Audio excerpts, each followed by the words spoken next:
আমাদের কথা বলার সুযোগ রয়েছে। আমরা চাইলেও কারণ কোথাও বসতে পারি না, একটা চার দোকানে বসলেও আমাদেরকে নিয়ে অনেক উপহাস করতো, অনেকে একটা চাও খাওয়াইতে চাইতো না, তার সাথে বসলে একটা মামলা হইতে পারে, তার সাথে বসলে মারামারি। এই পরিবেশটা আমরা পার করে আসছি। আজকে আমরা যেই দলটাকে এত ভালোবাসি, যেই দলটার এত জনপ্রিয়, সেই দলটার সুদিন সামনে অল্প কিছুদিন আমাদেরকে নিয়ে ব্যাপক চক্রান্ত চলছে। সারা বাংলাদেশে, সারা বিশ্বে চক্রান্ত চলতেছে। আমাদের অল্প কয়টা দিন চোখ কান খোলা রেখে আমাদেরকে সতর্ক থাকতে হবে। আমরা শহীদ প্রেসিডেন্ট জিয়াউর রহমানের আদর্শকে বিশ্বাস করি না ভাই? আমরা খালেদা জিয়ার আদর্শকে বিশ্বাস করি। জনাব তারেক রহমানকে কি নেতা হিসেবে মানি? তাইলে জনাব তারেক রহমান, বেগম খালেদা জিয়া যাকে দানের শীষ দিবে আমরা তো তার পক্ষেই নাকি? 18 সালে এই কচুয়া দানের শীষ কে পেয়েছে? জনাব মোশাররফ হোসেন মিয়াজি। আমাদের কচুয়াতে যতগুলি বিএনপির মনোনীত কমিটি আছে সবগুলি বৈধ কমিটি, আমাদের মোশাররফের পক্ষের কমিটি। আমরা সেই কমিটির স্বেচ্ছাসেবক দল, আমরা সেই কমিটির লোক। এখন 18 সালে মোশাররফ ভাই মনোনয়ন পাইছে, মনোনয়ন এখনো মোশাররফ সাহেবের কাছে আছে।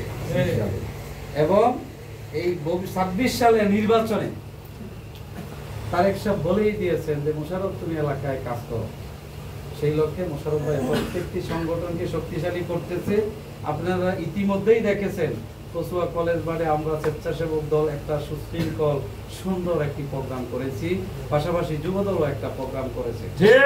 কিন্তু আসলে সেই প্রোগ্রামের থেকে এখনো সুস্থ হইতে পারিনি। তারপরেও দলের টানে, আপনাদের ভালোবাসার কারণে আমরা আপনাদের কাছে আসতেছি। আমাদের মেসেজটা স্পষ্ট, কোনো দ্বন্দ্ব তর্ক বিতর্কের দরকার নাই। আমাদের একটাই কথা, দানের শীষ যার আমরা, দানের শীষ যার আমরা।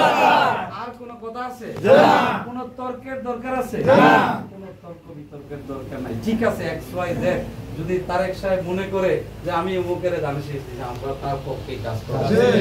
আমাদের প্রিয় নেতা জননেতা জনাব মোশাররফ হোসেন মিয়াজিও সেই কথাটি স্পষ্ট আকারে বলে যে জনাব তারেক রহমান, বেগম জিয়া যাকে দানের শীষ দিবে আমি মোশাররফ তার পক্ষে কাজ করব। বলছে না? এই বাস্তবতা। দলের নির্দেশনা যে না মানবে সে কখনো দলের লোক হইতে পারে না। আপনাদের কাছে আমার অনুরোধ, আমি আপনাদের ছোট স্নেহের, আমার একটাই অনুরোধ, আপনারা দানের শীষকে জয়যুক্ত করবেন। মনে করেন পুরা কচুয়াতে দানের শীষ জিতছে, আপনার এইখানে দানের শীষ ভোট কম পাইছে, কারণ আপনি যে বিগত বছরে জন্মের পর থেকে দানের শীষ করবেন, আপনার দাম থাকবো নি। তাহলে আপনি চিন্তা করেন আপনার ইউনিয়নে, আপনার কেন্দ্রে কিভাবে ধানের শীষ সবচেয়ে বেশি ভোট পাইবে হলো আপনার কাজ। এখন থেকে আমাদের কাজ হইলো প্রত্যেকটা ব্যক্তির দ্বারে দ্বারে আমরা যাব, তারেক রহমানের 31 দফা আমরা প্রচার করব। তারেক রহমানের 31 দফা কি, এই রাষ্ট্র কিভাবে চলবে এটা রূপরেখা সে ওখানে দিয়ে দিয়েছেন। সেই রূপরেখাটা আমরা প্রত্যেকে দ্বারে দ্বারে পৌঁছাবো। আমরা এই তারেক রহমানের 31 দফা নিয়ে দানের শীষ যাকে দেয় আমরা বিপুল করে তাকে জয়যুক্ত করব। পাশাপাশি আজকে এই অফিস, আমাদের মোশাররফ সাহেব কোনো দুর্নীতিকে পছন্দ করে না, তিনি স্পষ্টবাদী। তার কথা হইলো চাঁদাবাজ, দান্দাবাজ, বাবাখোর, দুর্নীতিবাজ আমার দলে কোনো নেতা কর্মী হইতে পারে না। এটা তারেক সাহেবেরও কথা। আমাদের জনাব তারেক রহমান আপনারা দেখতেছেন, তিনি বারবার এই কথাটি মানুষের কাছে বুঝাইতে চেষ্টা করতেছেন যে আমি আগের তারেক রহমান না। এই দেশ চলতে হলে একটা সুশৃঙ্খল সুন্দর পরিবেশে চলতে হবে। তিনি বারবার সতর্ক করতেছেন।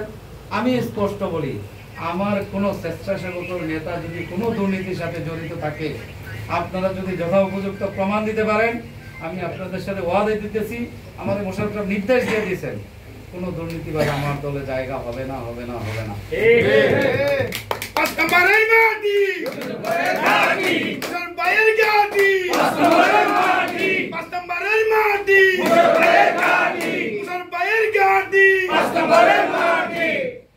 তাই আপনারা যারাও এখনো চিন্তা করতেছেন যে আমি নেতা, আমি দুর্নীতি করলে মনে হয় আমারে কিছু বলবে না। না, আজকে আপনার পদ আছে, পরিচয় দিয়ে আপনারা খবরে মানুষেরা রাখতেছেন। যেই দিন আপনার পদটা যাইব এই দিন আপনি বলবেন আপনার কত বড় নেতা। বহুত নেতা, কেন্দ্রীয় নেতারে পর্যন্ত পদ রাখা জায়গা কেউ জিগায় না। পদ আছে, আপনার দাম আছে, এই পদটার অনেক সম্মান আছে।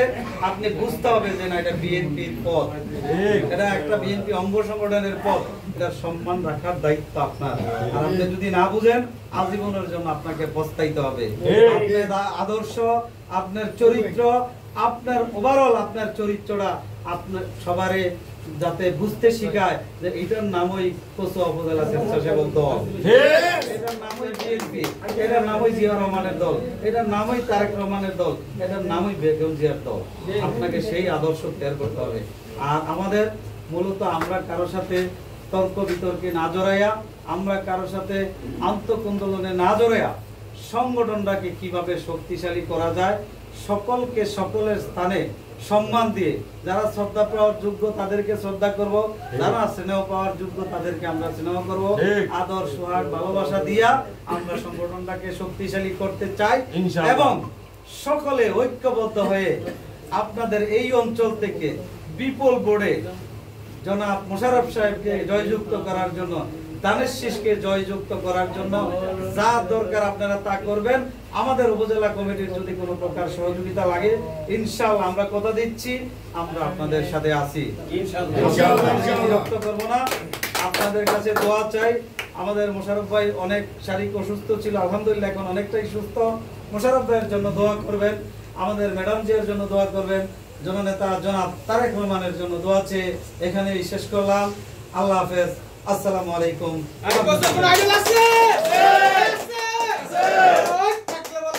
Bye.